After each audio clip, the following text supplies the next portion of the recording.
것 위에 사랑을 더하라. 아멘. 모든 것 위에 사랑을 더하라 라는 말씀으로 함께 오늘 이 시간 은혜를 나누기를 원합니다.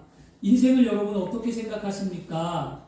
인생 우리 장로님 70년 살아오셨고 우리 안수 집사님 80년 살아오셨고 여러분 거의 60년, 50년, 40년 청년들이 30년, 20년 살아왔는데 인생이라는 게 내가 이렇게 살아왔어요. 근데 우리 이런 질문을 받아요. 항상 모르는 거 받냐면 여러분 어떤 인생을 살고 계십니까? 라는 질문을 우리는 꼭 받아요. 어떤 인생을 삽니까? 할아버지들 안 받겠어요. 손주가 할아버지한테 할아버지 어떤 인생을 사세요? 라고 묻지 않을까요? 그냥 물어요. 저희 자녀도 저희 아버지한테 어떤 인생을 살았냐고 물어봤더라고요. 근데 세상 사람들은 인생을 향하여 뭐라고 얘기하냐면 거의 답이 공통된 답이에요. 뭐냐면 그냥 살아. 그저 산다라고 얘기해요. 산다. 그냥 살아있다라는 존재 자체만을 그냥 인정하는 거예요. 그래서 그냥 산다라고 얘기해요. 그냥 산대요. 하루하루. 별다른 답이 없습니다. 여러분도 혹시 그렇게 생각하십니까? 사랑하는 여러분, 인생은 그저 사는 것이 아닙니다. 분명 인생엔 가치 있는 삶의 의미가 있어요. 아멘. 여러분, 가치라는 삶이 내 만족에 비해서 떨어지는 것뿐이지 우리는 분명히 가치 있는 삶을 삽니다. 아멘. 여러분이 높이 바라보고 우리가 그렇잖아요. 삶을 부유하게 바라보고 다른 옆집을 바라보고 부모들이 항상 그 얘기하죠. 누구 옆집에는 나에게 냉장고를 사줬다 해서 엄마들이 전화하면 그러죠. 옆집에 누구는 나에게 옷을 사줬다 이런 얘기 하잖아요. 엄마들이 둘이 만나요. 나이가 들어서 아이들이 결혼을 하고 자녀들이 결혼을 하고 부모들이 만나잖아요. 그럼 부모들이 만나서 대화가 뭐냐면 아이고 글쎄 우리 아들이 이번에 냉장고를 바꿔줬어. 그럼 이쪽에서는 그래? 우리 아들은 내한테 가방을 사줬어? 다들 뭐예요? 자녀들 자랑을 한다는 거죠. 그렇게 뭔가에 자랑을 하면서 기준점을 갖고 그렇게 살아가는데 여러분 우리가 꼭 가지고 소유하고 있어야만 우리가 인생에 있어서 참 행복한 게 아닙니다. 여러분의 행복의 가치는요. 믿음 안에서 하나님을 향한 내 믿음 안에서 찾으셔야 될 줄 믿습니다. 아멘. 내가 왜 태어났고 내가 왜 삶을 사는지를 반드시 아셔야 될 줄 믿습니다. 우리 그리스도인들은요. 우리가 어디서 와서 무엇 때문에 살다가 어디로 간다는 것을 분명히 아는 게 그리스도인이에요. 우리가 어디서 와서 하나님으로부터 와서 창조주 하나님으로부터. 그래서 무엇 때문에 살며 이 땅에 하나님이 주신 사명을 감당하고 예수 믿고 구원받아 하나님의 사명을 감당하고 살다가 어디로 가는가? 사람들은 죽음에 대해서 생각하지 않지만 그리스도인들은 늘 죽음에 대해서 생각해야만 합니다. 삶과 죽음에 대해서 어떻게 살아갈 건가? 죽음 위에 있는 삶에 어떤 인생이 있는가? 꼭 기억하셔야만 합니다. 아멘. 우리가 가야 할 나라 천국이 우리에게 있습니다. 아멘. 그래서 예수 믿고 구원받은 사람들은 장차 하나님의 나라에 올라가 하나님 보좌 우편에 서게 된다는 것을 압니다. 그런데 여러분, 지금 우리의 인생의 행복의 기쁨과 가치가 되는 게 무엇이냐? 내 인생의 지금 행복의 기쁨과 가치. 그건 바로 여러분 사랑이에요. 사랑. 남편을 사랑하고 자녀를 사랑하고 또 이웃을 사랑하고 누군가에게 기댈 수 있고 누군가에게 사랑받고 있다는 것. 나는 혼자예요. 요즘에 혼자 있는 분들이 많죠. 독거노인도 많고 혼자 되신 분들도 많고 결혼 안 하는 분들도 많기 때문에 혼자라는 삶을 살기에 외롭다라고 얘기하는데 절대 외롭지 않습니다. 왜냐? 하나님이 나를 사랑하고 있기 때문입니다. 사랑이라는 존재를 안다면 우리는 인생이 참 가치가 있고 행복하다는 사실을 오늘 분명히 깨닫게 될 줄 믿습니다. 하나님께서 사랑을 해주시기 때문에 독생자 예수 그리스도를 십자가에 버리셨습니다. 그리고 또한 예수님께서도 우리를 사랑하시기 때문에 자신을 내어 던지셨어요. 그리고 성령님은 우리를 사랑하시기 때문에 그 사랑을 우리에게 확증시켜 주셨습니다. 그러므로 우리는 예수 그리스도를 통하여 하나님의 사랑을 체험합니다. 그리고 그 체험한 사랑으로 말미암아 하나님의 사랑을 깨달아 알게 되는 거예요. 그러므로 여러분 사랑을 주고받는 거야말로 우리 인생의 행복과 기쁨과 가치가 무엇인지 알게 되는 줄 믿습니다. 사랑이 없으면 모든 것이 뜬구름이지만 사랑이 있으면 모든 것이 축복입니다. 인생이 의미 있게 되기 위해서는 뭐가 필요하다고요? 사랑이 필요합니다. 사랑이 있으면 인생은 살만한 가치가 있는 거예요. 비록 아내가 병들었어도, 비록 남편이 돈을 못 벌어도, 비록 자녀들이 아직 인생의 길을 못 찾고 꿈이 없다 할지라도 사랑한다면 희망과 소망이 생기는 거예요. 그리고 주변에 사람이 없다 할지라도 하나님을 바라보며 그 사랑을 느끼고 경험한다면 삶에 용기가 생기고 희망이 생기게 되는 줄 믿습니다. 2021년 안에 사랑을 많이 하시길 바랍니다. 부모를 사랑하고 남편을 사랑하고 아내를 사랑하고 자녀를 사랑하고 그리고 가정을 그 가정 안에 사랑이 흘러 넘쳐나고 말씀대로 이웃을 사랑하는 삶을 살고 예수 그리스도의 계명을 쫓아 사는 복된 성도가 되어야 될 줄 믿습니다. 오늘 함께 읽은 말씀의 사도 바울은요, 이 14절에 이렇게 말씀하죠. 이 모든 것 위에 뭘 더하라? 사랑을 더하라. 그러니까 어떤 것 위에 사랑을 하나 더 얹으라는 거였어요, 이 말씀은. 근데 그게 이 모든 것이 무엇인가 봤더니 긍휼, 자비, 온유, 오래 참음, 용서, 이 5가지 위에 사랑을 더하라고 분명히 말씀합니다. 사도 바울이 지금 골로새 교인들에게 말해주고 있는 것은 그 사랑이 무엇이냐면 바로 예수 그리스도의 사랑이라는 것입니다. 골로새서는 사도 바울이 로마 감옥에 갇혀 있을 때 기록한 책이에요. 그래서 옥중서신이라고 얘기합니다. 그래서 에베소서, 빌립보서, 빌레몬서와 함께 골로새서는 옥에서 바울이 로마 감옥에 갇혀 썼다 해서 옥중서신이라고 얘기하는 서신서입니다.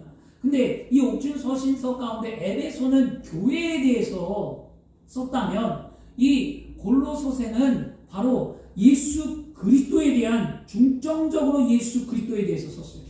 예수 그리스도가 만유의 주가 되신다.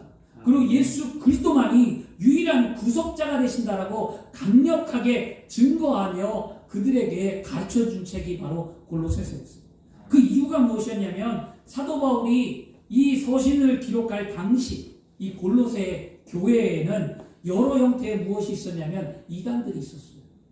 그게 뭐냐면요, 사상이 다른 거예요. 사상이. 그러니까 말씀을 들어도 배우지 아니하고 말씀 공부하지 않고, 여러분 이렇게 우리도 이제 지나가면 성경 공부도 하고 다 하긴 할 텐데요, 말씀을 공부하지 않고 그냥 말씀만 듣고 끝나면 이게 말씀이 헷갈려요. 진리가 안 잡히는 거예요. 삼위일체가 뭔지, 그 다음에 성경의 영광과 육이 어디 있는지, 하나님의 말씀이 무엇인지, 그냥 우리가 그냥 예수 믿고 구원받았다는 이런 이 1차원적인 우리의 작은 어린아이 같은 신앙으로 그냥 평생을 살다 보면 이단 사상에 그냥 흔들려 버리는 거예요.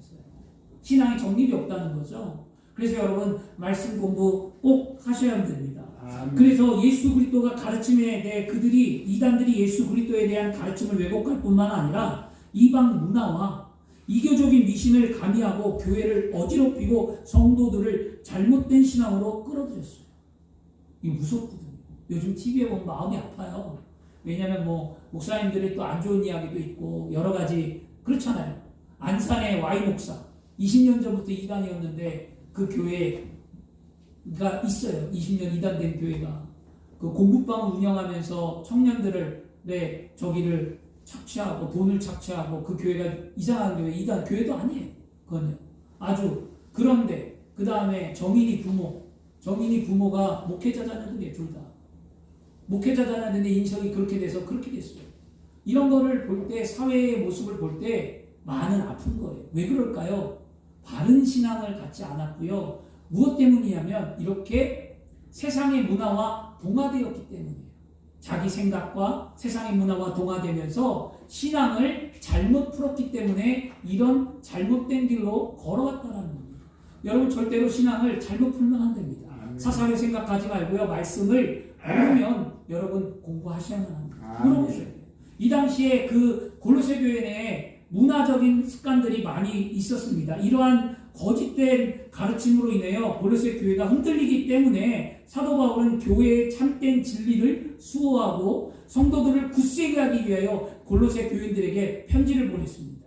이런 배경에 의해서 쓰여진 이 골로새서 말씀 가운데 오늘 우리가 함께 읽은 말씀은 예수 그리스도와 함께 하는 새 사람은 어떻게 하라는 거예요? 새 옷을 입으라는 거예요. 새 사람은 새 옷을 입으라. 그런데 예수 그리스도를 통해서 구원받은 우리가 새 사람으로서 새 옷을 입는 가운데 가장 중요한 새 옷이 무엇이냐? 사랑이라는 거예요. 사랑. 예수 그리스도를 믿고 구원받은 하나님의 자녀로 살아가는 많은 크리스찬들이 있습니다. 근데 그들이 얼마나 많은 사랑을 갖고 있는가? 부끄럽긴 하지만 제 개인적인 생각이에요. 제 개인적으로 뭐 이렇게 판단할 수는 없지만 제 개인적인 생각으로 뭐 알려지지 않고 나타나지 않은 사람들도 있지만 제 개인적인 생각으로 바라볼 때 좀 사랑이 부족하지 않나 이런 생각을 해보게 되었습니다. 그래서 우리 교회는 사랑이 넘치는 교회가 되길 원해. 오늘 이것 위에 사랑을 더하라. 사랑 있는 삶을 사시길 바랍니다. 골로새서 3장 14절에 모든 것 위에 사랑을 더하라. 이는 온전하게 매는 띠니라. 사랑이 있어야 흔들리지 않는다는 거예요.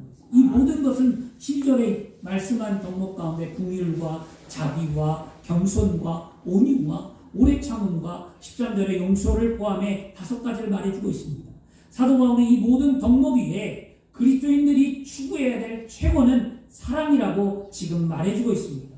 그 이유가 무엇인가? 사랑은 그리스도인이 지켜야 할 무엇이냐? 새 계명이기 때문이에요. 아멘. 요한복음 13장 34절 말씀에 새 계명을 너희에게 주노니 서로 사랑하라. 아멘. 예수님이 말씀하셨어요. 새 계명이래. 내가 너희를 사랑한 것 같이 너희도 사랑하라. 아멘. 예수님의 사랑을 안다면 사랑 안 하면 안 돼요.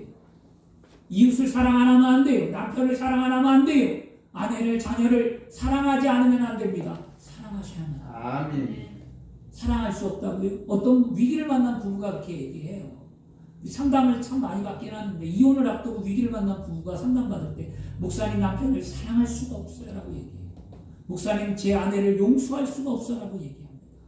그럴 때 항상 안타깝지만 뭐 제가 뭐 판사도 아니고 결론 내릴 수는 없지만 기도해 줄 때 꼭 해주는 말이 있어요. 예수님께서 사랑하신 그 사랑을 알게 해달라. 그 사랑은 허물을 덮는다고 했는데 허물을 들치는 이 가정 위에 그리스도의 사랑이 깃들게 해달라고 꼭 눈물로 기도해 주었어요. 여러분 사랑은 모든 것을 용납할 수 있습니다. 사랑은 그리스도인들이 지켜야 할 모든 계명을 요약한 가장 큰 계명이기 때문이고 사랑은 율법의 완성이에요.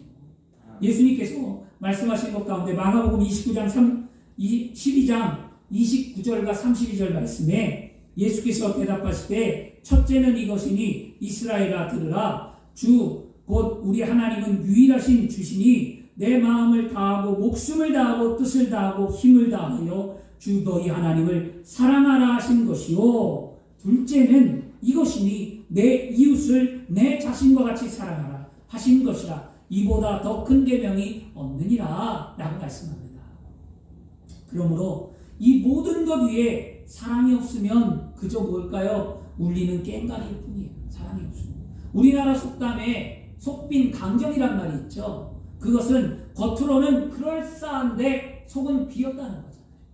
여러분 그리스도인들로 살아가는 것, 여러분 사랑한다고 하는데 그 사랑이 진심이 아니고 그 안에 진짜 그리스도인의 사랑이 없다면 그것은 가짜라는 겁니다.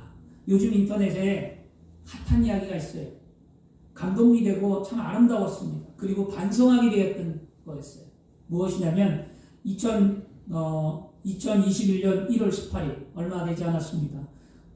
소낙눈이 쏟아지던 날이었어요. 오전 서울역 광장에 바쁜 출근길에 시민들이 모두 바쁘게 걷고 있는데 그런데 멀리 광장 한 구석에 한 남자가 뭔가를 주고받는 모습이 사진기자의 카메라에 담겼어요. 근데 그 사진기자의 카메라에 담긴 그 모습이 뭐냐면 한 중년의 신사가 노숙자에게 자기 패딩을 눈보라 받치는데 패딩을 벗어주고 모자를 주고 장갑을 주고 지갑에서 5만 원을 꺼내주고 그리고 사라졌어요. 사진기자가 그것을 발견한 다음에 그 노숙자에게 가서 물어봤어요. 어떻게 된 겁니까? 그래서 내가 너무 배고파서 커피 한 잔을 사달라고 했는데 저 신사분께서 이렇게 주고 가셨어요 라는 말을 합니다. 그래서 이 사진기자가 그 중년의 신사를 따라갔어요. 근데 길이 워낙에 미끄럽고 꽁꽁 얼어서 그 중년의 신사를 놓쳤어요. 그걸 돌아와서 다시 노숙자를 만나서 이야기를 나누려고 했는데 노숙자도 사라져버렸어요. 그러고 난 다음에 인터넷에 이 기자가 인터넷에 글을 썼어요. 사진을 올리고. 그리고 그 중년의 신사에게 꼭 한번 만나고 싶다. 차 한잔 꼭 대접하겠다라고 이렇게 편지를 썼습니다. 그 이야기를 들으면서 그 이야기를 보고 느낀 게 뭐냐면 이 남자는 왜 자신의 점포와 장갑과 돈을 이 노숙자에게 선뜻 내어주었을까? 무엇이었을까? 이 사람이 예수를 믿는 사람이었으면 참 좋겠다는 생각을 가져야죠. 저 사람이 진짜 예수 믿는 사람이어서 이런 덕, 이런 은혜, 이런 삶을 나타내는 것을 세상이 좀 알았으면 좋겠다 하는데 그건 모르겠어요. 이 믿는지 안 믿는지 나타나지 않았으니까. 그런데 왜 그랬을까? 그것은 바로 사랑이었다는 거예요. 세상 사람도 사랑을 실천하는데 하물며 예수 그리스도를 믿고 구원받은 우리가 가만히 있으면 되겠냐는 거죠. 제 자신부터 이런 사랑을 실천할 수 있는 하나님의 사람이 되기를 기도합니다. 하나님 진짜 그리스도인이 되기를 원합니다. 사랑할 수 있는 삶, 허물을 용서할 수 있는 삶, 내 것을 나눌 수 있는 삶, 내가 할 수 있는 한 하나님을 진짜 믿는 그리스도인이 되게 해달라고 저는 엎드려 기도했습니다. 사랑하는 여러분, 우리에게 이런 사랑이 있는 2021년 한 해가 되길 바랍니다. 근데 이 사랑이 여러분 다른 이웃들에게, 세상 사람들에게 꼭 나타나라는 게 아니에요. 그런 사랑하는 마음을 누구에게 쏟아야 합니까? 가족에게 쏟아주세요. 정으로 산다고요? 그냥 사니까 산다고요? 아니에요. 사랑하는 마음을 갖고 좀 사랑한다고 고백하고 좀 베풀고 나누고 일가친척도 돌아보고 여러분이 그 은혜를 나누는 그런 삶이 되기를 바랍니다. 여러분 젊은이들이, 여기 청년들 있지만 젊은이들이 돈 많이 벌어요. 근데 어떻게 합니까? 자기 자신만을 취하잖아요. 자기 자신만. 자기 부모가 자기를 어떻게 키웠는지도 생각지도 않고 자기는 먹고 쓰고 놀고 다 해요. 욜로족이죠. 그렇게 살아요. 근데 부모는 그 자식을 키우기에 헌신하고 노력했잖아요. 모르는 거죠. 자식된 도리로서 부모에게 효도하고 부모의 사랑을 좀 보답하는 그런 삶을 살길 바랍니다. 후회한들 못하겠습니까? 지나간들 못하겠습니까? 저희 아버님이 아프셔서 병원에 일주일 입원하셨는데 제가 문득 그런 생각이 들은 거였어요. 이제 나이가 이제 시간이 지나가고 이제 되다 보니까 이러다 아버지가 돌아가시면 내가 후회할 것 같은데 라는 마음이 문득 들어서 요즘에는 전화도 자주 하고 이게 이제 철이 드는 거예요. 근데 사람이 철이 들으면 그때 다들 늦었다라는 옛말에 어르신들이 많이 있긴 있어요. 그래서 더 열심히 지금 챙기고 어머니 아버지에게 전화 자주 하고, 예전에 저 전화 자주 하는 스타일은 아니에요. 저도 그냥 지금 청년들처럼 저도 그렇게 살았어요. 그런데 시간이 지나면서 그 사랑이 무엇인지 알게 하고 깨닫게 하면서 그런 일을 실천합니다. 여러분 사랑하는 삶을 사시길 바랍니다. 하나님께 사랑받는 자들은 분명 하나님의 사랑을 실천해야만 합니다. 우리가 실천하지 않으면 우리는 반쪽짜리 그리스도인밖에 안 되는 거예요. 진짜 그리스도인 되기를 축원합니다. 사도 바울은 골로새 성도들이 하나님이 택하신 거룩하고 사랑받는 자들이라고 말합니다. 그리고 신분이 하나님의 자녀로 근본적으로 바뀌었기 때문에 그들을 사랑 안에서 새 옷을 입어야 한다고 오늘 말씀해 주고 있습니다. 12절과 13절에 그러므로 너희는 하나님이 택하사 거룩하고 사랑받는 자처럼, 하나님이 택했대요. 그럼 거룩한 자예요. 사랑받는 자처럼 긍휼과 자비와 겸손과 온유와 오래 참음의 옷을 입고, 누가 너에게 불만이 있거든 서로 용납하여 피차 용서하되 주께서 너희를 용서하신 것 같이 너희도 그리하라 라고 말씀합니다. 그러면 여러분 하나님의 자녀로서 우리가 사랑 안에 입어야 할 옷이 무엇입니까? 오늘 여러분 성경은 긍휼과 자비의 옷이다 라고 먼저 얘기합니다. 긍휼은 불쌍히 여기는 마음이에요.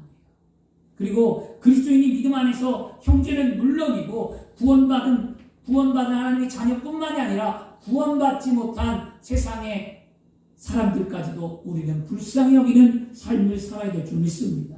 자비는 모든 사람들에게 친절을 베푸는 거예요. 얼마나 많은 친절을 베풀고 사십니까? 얼마나 많은 사람들에게 여러분 나눔을 실천하며 살고 계십니까? 긍휼과 자비는 부모가 자식을 대하는 마음입니다. 부모는 자식이 커서 30대, 40대, 50대, 60대가 되어도 항상 자녀를 어떻게 하냐? 불쌍히 생각한다는 거죠. 저희 할머님이 요양원에 계세요. 그리고 지금 못 본 지 1년이 넘었어요. 코로나 때문에. 근데 요양원에서 지금 이제 97세가 98세? 그 정도 되셨는데 이제 100세를 보시는데요. 그런데 늘 누굴 걱정할까요? 아버지를 걱정해요. 아버지는 76인데 아버지를 걱정하는 거예요. 아버지는. 그게 부모였습니다. 90 넘은 어머니가 70 넘은 아들에게 내 심장이 나쁘면 내 심장을 떼어주마 이렇게 얘기했대요. 할머니가. 이 이야기를 들으면서 마음이 뭉클하다는 거예요. 왜냐? 이것이 바로 부모의 마음이죠. 또한 우리를 향한 이것이 하나님의 마음이에요. 하나님은 우리를 늘 사랑하신다는 거예요. 그러므로 새 사람이 되면 하나님의 이 마음인 긍휼과 자비가 마음에 생겨나 사랑 안에 행할 수 있는 삶이 되어야 될 줄 믿습니다. 하나님의 자녀로서 우리가 새 옷을 입는 것, 사랑 위에 또 무엇이 필요하냐면 오늘 말하기를 겸손과 온유의 옷이라고 말해주고 있습니다. 겸손은 남을 나보다 높이는 거예요. 그리고 마음을 낮추는 겁니다. 하나님은 언제나 낮추는 자를 높여주십니다. 자신의 힘으로 스스로 높이려고 하면 무너집니다. 잠언 16장 18절에도 교만은 패망의 선봉이요 거만한 마음은 넘어짐의 앞잡이라고 말하잖아요. 늘 우리는 겸손한 삶을 사십시오. 누가 나에게 뭐라고 얘기를 하면 받아들이세요. 그거 갖고 논쟁할 이유가 없죠. 저도 요즘에 겸손해지려고 많이 해요. 예전에는 잘 안 받아들이는 스타일이었는데 요즘에는 점점 뭐라고 느껴지냐면 누가 뭐라고 하면 그런가 보다 이렇게 되어버려요. 그리고 빨리 시인해. 분당에 이찬수 교회, 우리 분당 우리 교회 이찬수 목사님이 그 얘기를 하시더라고요. 어제도 이찬수 목사님 설교 들었는데 목사님이 그 얘기를 하더라고요. 빨리 수긍하고 빨리 받아들이는 사람이 낫다는 거죠. 그냥 누가 나에게 지적을 하면 잘못했다 미안하다 하면 끝난다는 거예요. 거기에 에너지를 소모하지 말라는 거죠. 가정에서도 마찬가지예요. 근데 잘 안 되더라고요. 그 얘기를 듣고 집에 갔는데 저희 아내가 저한테 하더라고요. 밥을 먹었으면 뭐 똑바로 하거나 뭘 먹었으면 똑바로 치우라고 하는데 제가 뭐라 그랬겠어요? 왜 나한테 얘기해? 안 받아들였어요. 그러니까 아내가 그러더라고요. 받아들여야지. 내가 이렇게 얘기하면 알았어 해야지. 그러더라고요. 나중에 생각해보니까 내가 금방 깨닫고 금방 실천을 안 하는 내 모습을 보게 됐다는 거죠. 쉽진 않아요. 근데 여러분 늘 생각하셔야 합니다. 아멘. 이게 나에게 쉽지 않다고 생각 안 하고 사는 게 아니라 쉽지 않지만 늘 생각하고 늘 되새기고 늘 나를 치는 거예요. 겸손한 마음으로 내가 하나님 앞에 늘 서 있는 마음으로 살아야 될 줄 믿습니다. 온유는 잘 길들여진 야생마를 가리키는 말로 주인의 뜻에 순종하는 부드러운 성품을 말해줍니다. 진정한 온유는 하나님께 길들여지는 삶을 사는 거예요. 아멘. 하나님은 온유한 사람을 사랑하십니다. 하나님께 훈련 잘 받고 하나님을 잘 따르는 귀한 성도가 되는 줄 믿습니다. 하나님의 자녀로서 살아갈 때 우리가 하나님의 사랑 안에 어떤 옷을 입냐? 오래 참음과 용서의 옷을 입으라고 말합니다. 오래 참은 마음은 뭐냐면요, 이거예요. 농사를 지으면 농부가 씨앗을 뿌리고 추수할 때까지 뭐하죠? 기다리잖아요. 추수할 때까지 빨리 자라기를 바라면서 자꾸 뭐냐면 만지거나 뽑거나 막 이렇게 하면 어떻게 됩니까? 변화 이런 것들이 말라 죽어버려요. 그 기다릴 줄 알아야 되잖아요. 하나님도 우리에게 오래 참으세요. 만일 우리가 하나님께 잘못했다면 그 잘못을 하나님이 바로 지적하고 바로 하나님이 보라고 하나님 우리에게 훈계를 한다면 우리가 살 수 있겠냐고. 하나님은 기다리십니다. 내가 회개하고 돌아올 때를 기다리시고 나에게 하나님을 찾을 수 있는 마음을 주십니다. 신앙으로 바로 설 때까지 하나님은 우리를 참고 기다리는 거예요. 하나님이 여러분 심판 안 하거나 하나님 여러분 야단 안 치거나 하나님 용서 안 한다고 마음대로 자유롭게 산다고요? 그러면 안 됩니다. 하나님의 기다림이 여러분 한계에 다다르면 하나님은 그거에 대해서 반드시 책망하십니다. 그 전에 우리가 세상을 살면서 죄 짓고 산 모습이 내 안에 있다면, 예수 믿고 죄 졌다면 빨리 회개하면 됩니다. 오늘이 여러분 우리 인생 가운데에 하나님 앞에 돌이키고 회개하며 다시 새 사람을 입는 거룩한 복된 주일이 되는 줄 믿습니다. 하나님 앞에 여러분 오래 기다리면요, 성경에 많은 사람들이 있어요. 아브라함은 25년, 요셉은 30년, 모세는 40년을 인내하며 기다렸기에 그들의 꿈과 소망으로 하나님 앞에 인정받고 쓰임받았습니다. 사도 바울은 마지막으로 사랑 안에 뭐하라고 얘기하냐면 용서의 옷을 입으라고 말해주고 있습니다. 당시 이 골로새 당시 이 교회가 내분이 있었어요. 그리고 거기 안에 뭐가 있었냐, 이단들이 있었다고 했잖아요. 그러다 보니까 둘이 뭐 하는 거예요? 논쟁을 한다는 거예요. 그 논쟁으로 발생해서 여러 가지 일들을 성도 간에 서로 불편하고 싸우고 다투니까 이때 바울이 그리스도 안에서 용납하고 용서하라고 권면합니다. 상대방이 어떠한 태도로 나오든지 항상 우리를 용서하시는 그리스도의 마음을 가져야 될 줄 믿습니다. 아멘. 어떠한 삶을 살든지 그냥 용서하세요. 교회 안에서는 사실 큰 소리 나면 안 돼요. 교회 안에서 성도들끼리 싸우거나 다투는 것, 그것은 마귀가 주는 거고 하나님이 기뻐하는 일이 아닙니다. 만약에 여러분이 그런 일이 있거든요, 우리는 꼭 생각해야 합니다. 아, 내가 또 마귀의 도구가 되었구나. 내가 또 마귀에게 이런 쓰임을 받았구나. 그리고 회개하고 돌아와야만 합니다. 아멘. 교회에서는 오늘 예수 그리스도의 마음은 뭐냐? 용납하고 이해하고 용서하라는 것입니다. 그럼 여러분의 가정에서는 어떻게 해야 할까요? 여러분 세상에서는 어떻게 해야 할까요? 여러분 직장에서는 어떻게 해야 할까요? 여러분 용서하고 이해하고 품고 받아들이고 좀 끌어안아야만 합니다. 아멘. 이게 넓은 마음이에요. 아, 목사님 저는 할 수가 없어요.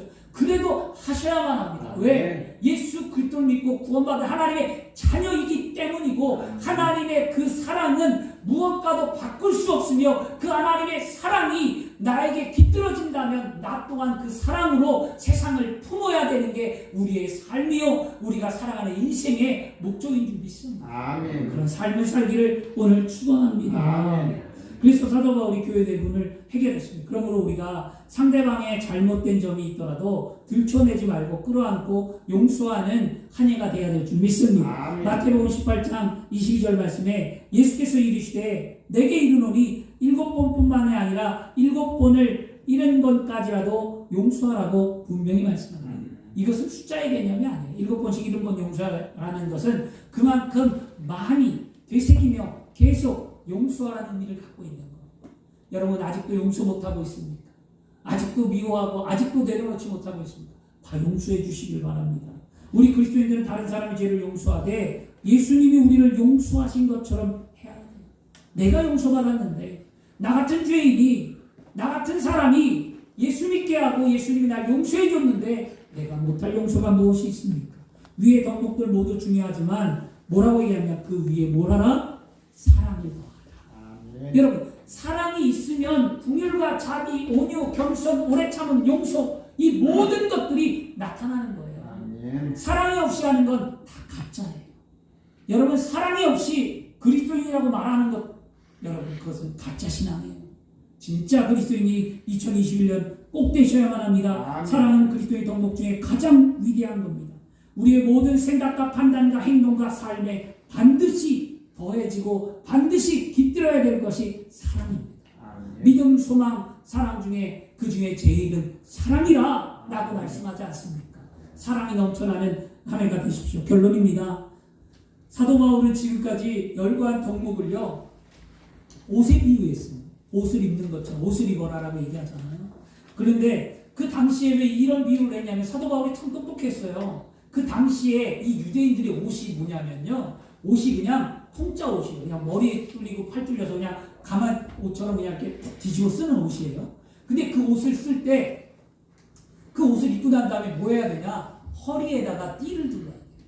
왜냐면 옷을 끄집어 올려서 발에 걸리적거리지 않게, 그리고 옷이 펄럭펄럭 거려갖고 다른 데 부딪히지 않게 옷 매무새를 잘 하기 위하여 허리띠를 동여매야 된다. 그 모습을 바라본 사도 바울이 그리스도인들이 예수 믿고 새 옷을 입었는데 철렁철렁하고 그들이 나타나는 모습이 아름답지 않은 그의 모습을 바라보며 사도 바울이 뭐라고 말하냐면 허리띠를 동여라. 아멘. 사랑의 띠를 묶어라. 온전한 모습을 갖춰라. 내무새가 아름답고 겉모습이 아름답고 모양이 아름다운 삶의 모습을 갖추라고 지금 말해주고 있는 거였어요. 우리 예수 믿은 지 오래됐고요. 평생 예수 믿었고요. 말씀 많이 하고 찬양 많이 드리고 우리 그리스도인으로 살아왔어요. 근데 내 내무새가, 내 모습이 허리띠를 동이지 않고 사랑의 띠로 끈을 묶지 않아서 내가 펼쳐져 있는 모습이 아름답지 않다면 우리는 고쳐야 되잖아요. 이게 그리스도인의 삶입니다. 여러분 오늘 고치시길 바랍니다. 기도도 싣고 다닐 때 외출 시에 허리띠를 둘러야 바닥에 끌리지 않고 걸리적거리지 않는 그의 모습을 바라보며 사도 바울은 골로새 교인을 향하여 허리에 띠로 옷을 정돈하듯 새 사랑으로 지금까지 차려입은 덕목들 하나로 묶을 수 있는 것은 사랑을이라고 말해주고 있습니다. 사랑이 들어오면 긍휼과 자비와 겸손과 온유와 오래 참음과 용서가 거짓이 아닌 참된 것이 됩니다. 그러므로 그리스도인들은 최고의 덕목인 사랑으로 신앙의 몸단장을 하는 2021년 한 해가 되어야 될 줄 믿습니다. 사랑은 신앙 공동체를 그리스도의 몸으로 묶는 끈입니다. 같은 말이라도 사랑을 갖고 하는 것과 사랑을 갖지 않고 하는 말은 분명히 달라요. 여러분, 저도 아내를 사랑한다고 말할 때가 있어요. 근데 진짜 내 마음에 사랑스럽고 이쁘고 사랑한다라고 하면 되게 이뻐 보이고 좋아요. 근데 내 마음에 사랑한다는 마음이 없고 그냥 입으로 사랑해, 사랑해 이렇게 던져주잖아요. 아무 의미가 없는 거였어요. 여러분 진심을 드리기를 바랍니다. 강아지를 키워보셨습니까? 동물을 키워보시면 재미난 게 하나 있어요. 강아지를 보고서 나는 내가 미워. 강아지를 보면서 아유 나는 내가 미워. 웃으면서 이렇게 얘기하잖아요. 그럼 강아지가 꼬리를 살랑살랑 흔들고 꽝꽝 짖어요. 그런데 강아지에게 사랑해! 사랑한다고! 소리 지르잖아요. 강아지 도망가요. 물어버리고 도망가요. 이게 무엇을 말해주는 거냐면 그거예요. 사랑한다고 말했느냐 미워한다고 말했느냐가 중요한 것이 아니라 사랑의 마음이 있느냐 없느냐 그것이 문제라는 거예요. 마음의 상태가 어떠하냐.